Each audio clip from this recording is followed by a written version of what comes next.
Well, as we continue the Spielberg marathon, let's talk about the BFG. Long before it was a big fucking gun in Call of Duty, it was a charming little tale of a big friendly giant. The story of a giant who creeps into little children's bedrooms and blows. I just get a tingly feeling when I reach into the bedroom. Before kidnapping an orphan named Sophie, taking her far away into his own house and holding her hostage, refusing to return her. While all his buddies are evil giants trying to find and eat the child before they seek help with the world-renowned troll buster, the Queen of England. This is a story which beggars belief, but we don't have the time. Originally released in 1989, this animated adaptation of the Roald Dahl story was a huge part of many of our childhoods. And though I might take a look at it one day, I will be frequently comparing the two in today's review to discuss which did what differently and better. But personally, I love the animated version and grew up adoring the book and story. And from what I've learned, Speely Hot Wheelie is always determined to ruin that. That is the nicest present that anybody's ever given me. Believe it or not, despite the aforementioned adaptation coming out in 1989, plans for a live-action version actually began just 2 years later, involving Frank Marshall and Kathleen Kennedy with Paramount Pictures. By 1998, the husband and wife screenwriting duo of Robin Swicord and Nicholas Kazan put together a script, and Robin Williams was even lined up to voice the titular giant. I'm not crying, you're crying, just give me a minute. Let's get on with it. However, Williams did a read-through of the script and his performance was described as being surprisingly disappointing. He was renowned for improvisation, but this clashed with the BFG's strange language, and it just didn't work, so this plan soon faded away. I don't believe it. Terry Jones and Ed Solomon submitted screenplay drafts, but by 2001, Gwyn Lurie put together a new script, which was well received. Unfortunately, this screenplay lingered in development hell for years, in which Paramount lost the rights to the film, and they were left back in the hands of the Dahl estate. Then what happens? Roald Dahl had passed away in 1990, but his favourite story of his own was always the BFG. The producers of the film always remained in touch with his widow and would discuss ideas for the film to keep it as faithful to her late husband's work as possible. Go on. It wasn't until September 2011 when DreamWorks finally got their hands on the rights, with Kennedy and Marshall still attached to the project, and Melissa Matheson reworking the script, making it the first project between herself and Spielberg since E.T. 34 years earlier, before Disney even joined in on the production, helping to produce and finance the picture. At first, John Madden was given the director's chair, but it was soon passed over in April 2014 to none other than Stevel Kaspivel himself. It's just, so odd, Mom. So very odd. The thing is, Kennedy wanted Spielberg as the director initially, but she wanted to ensure they had a final script first. But he loved the story so much he promptly signed on, claiming that he had always wanted to direct the tale since he read the original novel to his own children. It's nice. The titular hero was voiced by Mark Rylance, who even Stevens loved working with on Bridge of Spies, and the character, much like Tintin, was carried out through motion capture, and filming began on March the 23rd, 2015 in Vancouver, Canada, and you can really tell. You know, American movies always have such a weird talent of making any London scene look absolutely nothing like London whatsoever. Just film it in London, it's not that hard, you've got the money. Okay, that looks more like London. Don't little Mitzi me. I'll call the coppers, I will do it. Okay, no British person ever actually uses the word coppers in a serious way. It's never happened. And also, that little girl would get shanked if she was talking to a Londoner like that, regardless of if they were drunk. Can you tell an American wrote this? No, I wouldn't. Spielberg even attempted to get Gene Wilder to make a brief cameo in the film after his iconic Roald Dahl portrayal as Willy Wonka, but he always refused to do so and would end up passing away just a month after it came out. Filming wrapped on June the 12th that year, and it would end up being the final movie project of Melissa Matheson, as she also passed away on November the 4th before its release. Of course, John Williams worked on this one, making it the 27th collaboration with Beetlejuice, and the BFG was released on May the 14th, 2016, but it was one of Spielberg's biggest flops, only grossing $195 million worldwide against a budget of $140 million, losing Disney an estimated $100 million. Additionally, reviews were mixed to positive, some enjoying the trademark Spielberg whimsical atmosphere, while others believed it downplayed the darker elements of the story. My biggest question is, how the hell has the BFG actually remained hidden for so long? Sophie literally only discovers him because she just so happens to look out the window at night and sees him. He uses a damn cloak to hide, pretends to be a lamppost, runs past several cars. I don't care if it's dark, you'd notice a damn giant leaping over you. He even manages to sneak past the guards hired to protect the goddamn queen. How does nobody see him? At least in the original, his cloak seemed to make him a bit more translucent. Also, in the original, we just see the dream pan out, but here, he just narrates it. The boy, he's dreaming that the telephone is ringing in his house. His dad, he answers it and he says, "Yes, this is Mr. Goulash speaking." Anything for Spielberg to get his fix of directing silhouette scenes. It's been a while. And how the hell is Sophie so damn calm during all of this? She's being kidnapped by a giant. In fact, a lot of this movie could pass for a slasher film.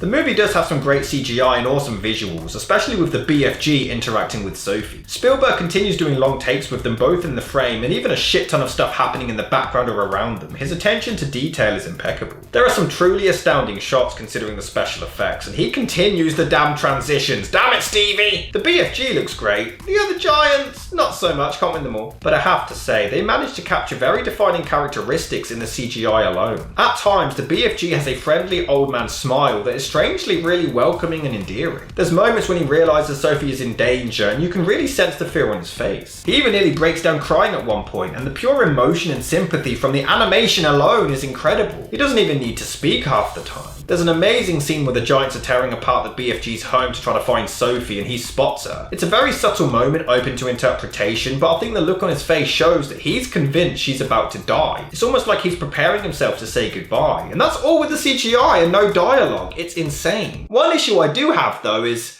this big friendly giant isn't that friendly.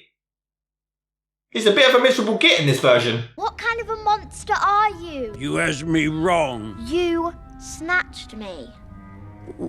Yeah, well, there you asked me right, you would. No, I wouldn't. Yes, you No, would. I wouldn't. You'd be telling the whole wonky world. In the original, the BFG was friendly immediately. It was such a charming performance by the great David Jason, and he was just generally likeable from the get-go. But here, he's a miserable tosser. I mean, he even smirks when he gives Sophie a nightmare to scare the ever-loving shit out of her. He's a psychopath. It's fine if they wanted to do something different and have him be a Scrooge-like dickhead, and then Sophie turns him into a friendly giant, because that's a nice change, but there is quite literally no transition. He's a miserable bellend and then all of a sudden cares for Sophie. There's no change, which makes even less sense because the movie makes up a new plot point. It turns out the BFG took another child in the past, but the other giants discovered the little boy and gobbled him up. Jesus. Sophie ends up finding out the kid's room later on, and I do like this addition, but it makes even less sense then why the BFG would 1. Kidnap another child knowing what happened the last time, and 2. He ends up abandoning her and returning her to the orphanage anyway, so his reason for snatching her in the first place makes no goddamn sense! The other giants,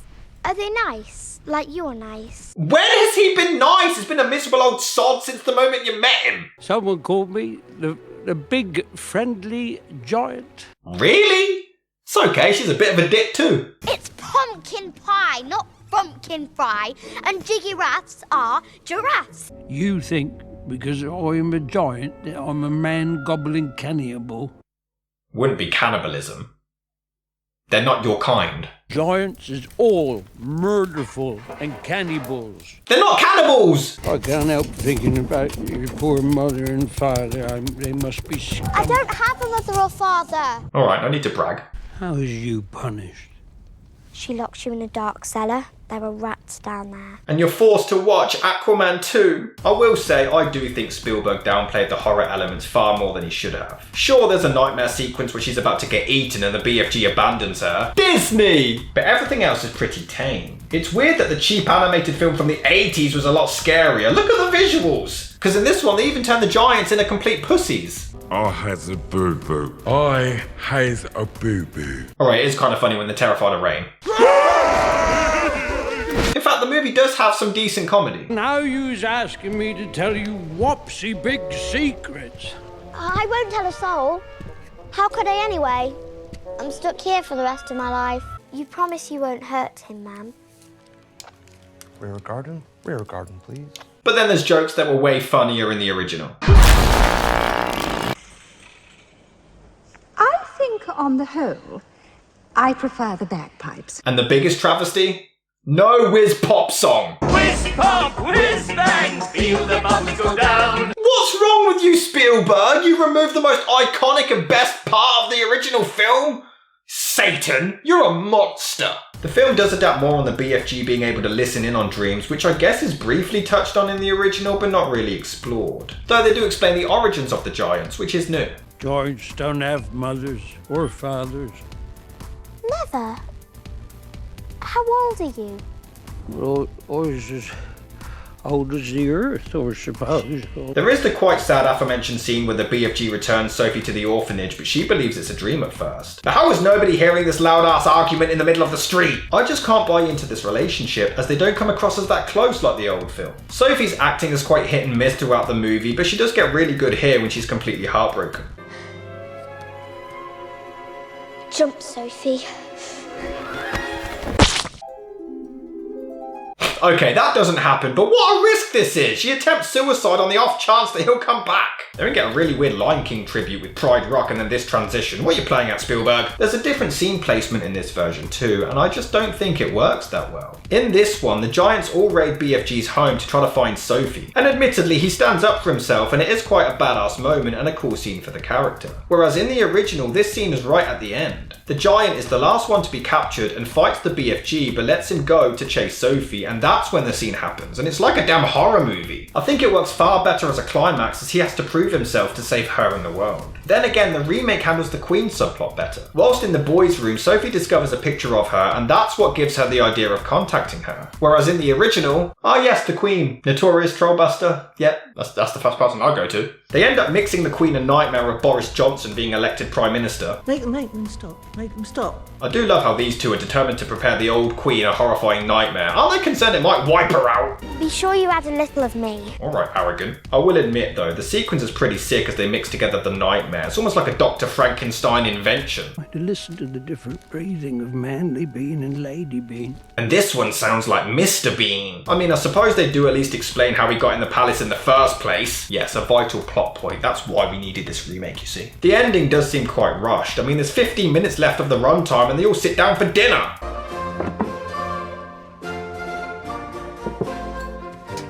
Hey guys, just a thought, you might want to, have a chat about the evil giants that are murdering a bunch of kids? No? Alright. Towards the end, the BFG does get some decent dialogue, so they manage to bring it back. Slightly. Times would be hard, times would be soft. Adventures will come and go. But in the end, she remembers the good deeds.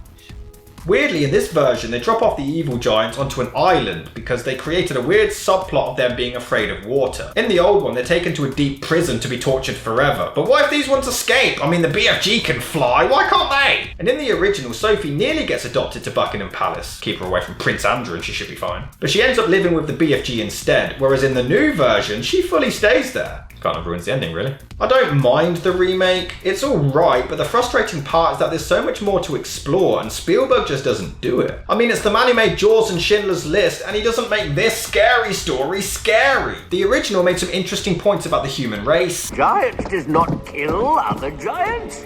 He is not like human beings. What do you mean? It's only human beings that shoots and bombs and kills each other. The BFG's also got some pretty racist mindset towards humans. Human beings is not famous for kindness, is they? That could have been developed upon a lot more, including thoughts on the war. The giants are not to be hurt. Not hurt, Mom. But they eat children. They're murderers. That is no reason to follow their example. Exactly. Two rights is not making a left. But it's never done. The ending is also a lot more intense and exciting in the old one. The army have to sneak around all of the evil sleeping giants, so you're on the edge of your seat wondering if they're going to wake up. It's incredibly suspenseful, but in the remake, Sophie wakes their asses up with a nightmare. They even believe they've captured all of the giants, but they forget one, which leads to even more of a climax, and the BFG has to step up to defeat him. It's so much more powerful, and when he uses a nightmare to stop him, it's a last minute idea showing his intelligence to save Sophie. In the remake, it's all planned, and then he's surprised when Sophie does it, but whatever. And the nightmare in the original is about Jack, the giant killer. And that's so much more clever. It means so much more when they temporarily part ways because of their close relationship. I'm not saying Spielberg's version is bad, it's just nowhere near as good as it could have been. And it doesn't live up to the potential it had. It had so many missed opportunities and it could have been so much better.